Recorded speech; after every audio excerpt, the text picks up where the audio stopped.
ગૌરી વ્રત નિમિત્તે ડભોઈ નગરપાલિકાનો મહત્વનો નિર્ણય. સરદારબાગમાં માત્ર બાળાઓ અને મહિલાઓને જ પ્રવેશ મળશે. ડભોઈ નગરપાલિકા દ્વારા પવિત્ર ગૌરી વ્રતના પાવન પ્રસંગે નગરની દીકરીઓ અને મહિલાઓની સુરક્ષા તેમજ સુવિધાને ધ્યાનમાં રાખીને એક અત્યંત પ્રશંસનીય અને મહત્વનો નિર્ણય લેવામાં આવ્યો છે. વ્રત દરમિયાન ડભોઈ નગરપાલિકા સંચાલિત પ્રસિદ્ધ સરદારબાગમાં માત્ર નાની દીકરીઓ અને મહિલાઓને જ પ્રવેશ આપવાનો સત્તાવાર હુકમ જાહેર કરવામાં આવ્યો છે.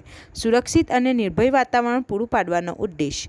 ડભોઈ નગરપાલિકાના પ્રમુખ પુષ્પાબેન સતીશભાઈ રાવલ અને ચીફ ઓફિસર શ્રી જયકિશન તડવી દ્વારા સંયુક્તપણે આ જાહેર હુકમ બહાર પાડવામાં આવ્યો છે.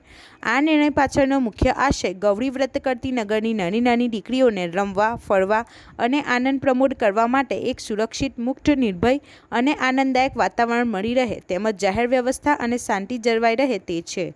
જાહેર કરેલા હુકમના મુખ્ય મુદ્દાઓ: માત્ર બાળાઓ અને મહિલાઓ માટે પ્રવેશ. ગૌરી વ્રતના દિવસો દરમિયાન સરદારબાગમાં માત્ર વ્રત કરતી દીકરીઓ અને બાળાઓને જ પ્રવેશ આપવામાં આવશે. મહિલા વાલીઓ માટે છૂટછાટ. દીકરીઓની સુરક્ષા અને દેખરેખ અર્થે તેમની સાથે આવતી મહિલા વાલી, માતા કે મહિલા સંરક્ષણને જરૂરી સંજોગોમાં બાગમાં પ્રવેશવાની મંજૂરી રહેશે. પુરુષોના પ્રવેશ પર મનાઈ ફરમાવવામાં આવી છે. જાહેર વ્યવસ્થા અને સુરક્ષાના હિતમાં ગૌરી વ્રતના દિવસો દરમિયાન અન્ય સામાન્ય પુરુષો કે સહેલાણીઓના પ્રવેશ પર સંપૂર્ણ પ્રતિબંધ રહેશે. કડક સુરક્ષા અને સ્વચ્છતાની સૂચના. પાર્કમાં સુરક્ષા, સ્વચ્છતા અને કાયદો વ્યવસ્થા જળવાઈ રહે તે માટે નગરપાલિકાના કર્મચારીઓ તેમજ સ્થાનિક પોલીસ તંત્રને જરૂરી બંદોબસ્ત અને કાર્યવાહી કરવા ખાસ સૂચના આપવામાં આવી છે. પાલિકા પ્રમુખ અને ચીફ ઓફિસરની અપીલ. નગરપાલિકા તંત્ર દ્વારા ડભોઈના સર્વે નાગરિકોને આ હુકમનો સહકાર આપવા અને વ્રતની ઉજવણી શાંતિપૂર્ણ તેમજ ઉત્સાહસભર વાતાવરણમાં થાય તે માટે સહભાગી થવા વિનંતી કરવામાં આવી છે.